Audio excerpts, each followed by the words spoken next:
Hello বন্ধুরা, আমি মিতু চলে এসেছি আজ তোমাদের মাঝে নতুন এক হরর মুভি নিয়ে। চুপচাপ মনোযোগ দিয়ে দেখো এবং আলোর নিচে বসে দেখো, কারণ আজকের গল্প এমন একজন মহিলার যিনি ধীরে ধীরে শুধু স্মৃতি হারাননি কেউ।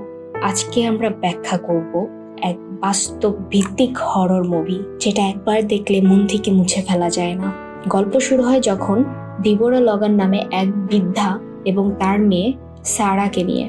ডিবোরাস আর আলজাইমার্স আছে।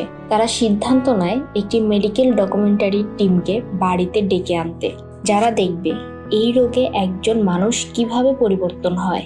ডিবোরাস শুধুই অসুস্থ নয়, তার ভিতরে প্রথম কয়েকদিন সবকিছু স্বাভাবিক মনে হলেও ধীরে ধীরে অদ্ভুত ব্যাপার ঘটতে শুরু করে। ডিবোরাস মাঝরাতে নিজের ছাল ছাড়াচ্ছেন, দেয়ালে কথা বলছেন আর নিজের বাগানে গর্ত খুঁড়ছেন। ক্যামেরা বারবার ক্যাপচার করে কিছু অদৃশ্য ছায়া, দরজা আপনা আপনি খোলা বন্ধ হওয়া। সারা কিছুটা চিন্তিত, কিন্তু বিশ্বাস করে এটা হয়তো তার মায়ের রোগের প্রভাব। এক রাতে ক্যামেরায় ধরা পড়ে ডিবোরা হঠাৎ দ্রুত গতিতে ছুটে গিয়ে দেয়ালে মাথা ঢুকছেন। কেউ বুঝে না, কিন্তু গবেষণা করে জানা যায় এটা প্রাচীন পাগান ভাষা।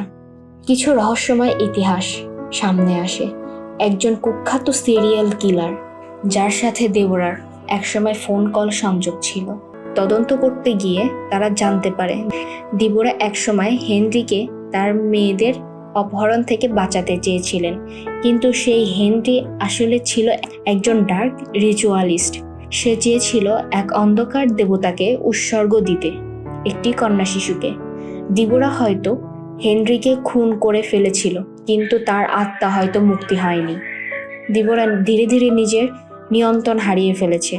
সে একদিন হঠাৎ নিখোঁজ হয়ে যান এবং পরে একটি নির্জন মাইলিং টানেলে তাকে পাওয়া যায়।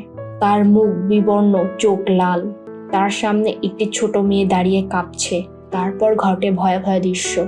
সে চেষ্টা করে মেয়েটিকে পুড়ে ফেলতে, একটি অন্ধকার আত্মা খুশি করার জন্য, কিন্তু ডকুমেন্টারি টিম সাহস করে মেয়েটিকে উদ্ধার করে দেবোরাকে টানেলে ফেলে দেয়। দেবোরা আবারও হাসপাতালে ফেরে। সে চুপচাপ থাকে, আর কেউ জানে না সে আসলে মুক্ত কিনা। কিন্তু শেষ দৃশ্যে আমরা দেখি সেই ছোট্ট মেয়েটি যাকে বাঁচানো হয়েছিল, তার মুখে দেবোরার মতো অদ্ভুত হাসি। আমরা বুঝি কিছু একটা এখনো বেঁচে আছে। এই মুভি শুধু এক যুদ্ধার নয়, এটা এক অন্ধকার ইতিহাসের দরজা খুলে দেয়। দেবোরা হয়তো একজন মা ছিলেন, কিন্তু সে এক আত্মার পাত্র হয়ে উঠেছিলেন। এই ভয়ঙ্কর সত্য আপনার কেমন লাগলো? এরকম ভয়ের গল্প পেতে চাইলে আমাদের চ্যানেল সাবস্ক্রাইব করতে ভুলবেন না। আর হ্যাঁ, আলো জ্বালিয়ে ঘুমাতে ভুলবেন না, কারণ দেবোরা এখনো কোথাও আছে।